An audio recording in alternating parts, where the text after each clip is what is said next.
fois 25%, ça nous donne maintenant 500 000.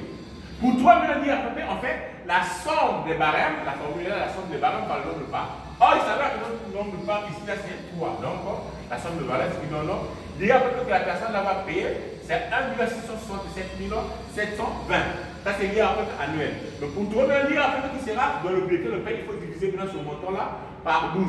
C'est comme la CNCS. La CNCS aussi est calculée annuellement et le mensuel est une déduction. Et pour ce, on a fini avec le calcul de l'IRPP en République du Congo. Est-ce que c'est clair, les amis? Oui, c'est clair. Bon, en résumé, le calcul de l'IRPP est là. Premièrement, on doit avoir le salaire brut. Maintenant, une fois qu'on a le salaire brut, on détermine le salaire brut annuel. Le salaire brut annuel est égal au salaire brut mensuel fois 12.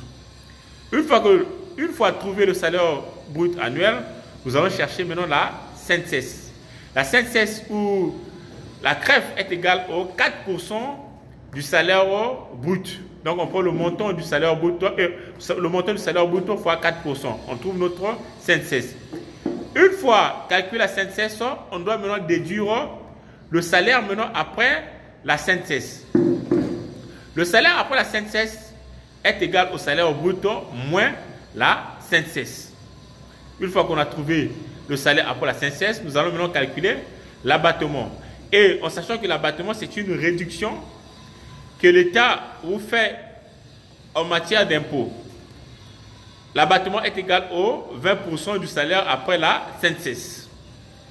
Une fois l'abattement calculé, il faut aussi trouver maintenant le salaire après l'abattement. Le salaire après l'abattement est toujours égal à le salaire après la CNCS moins abattement. Une fois qu'on a trouvé le salaire après abattement, nous allons calculer le quotient familial.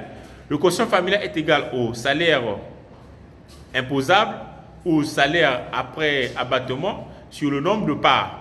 Ici, dans notre exercice, la personne était mariée avec 2 enfants. Donc, marié, le couple a 2 parts. Donc, le mari, une part, la femme aussi, une part. 2 enfants à charge qui n'ont pas encore atteint les 18 ans. Donc, demi-demi. Donc, ça fait une part pour les enfants. Donc, le total des parts, 3 parts. D'où le quotient familial est égal au salaire après abattement sur le nombre de parts. Donc, 5 868 196 divisé par 3, ce qui nous donne 1 956 065. Une fois trouvé le quotient familial, nous allons maintenant rechercher le barème. Mais où trouver le barème? Le barème est déterminé dans la loi des finances. Ici au Congo, la loi des finances est votée chaque année par l'Assemblée et le Sénat. Maintenant, dans le barème de la loi des finances, nous avons des intervalles de 0 à 464 000 et de 464 001 à 1 million et de 1 million 1 à 3 millions, ainsi de suite. De 3 millions à 5 millions et de 5 millions à 3 millions à 8 millions et de 8 millions à plus. Maintenant, de 0 à 464 000 francs, nous avons 1%. Donc, on fait 464 000 moins 0 fois 1%, ce qui nous donne les 4 640.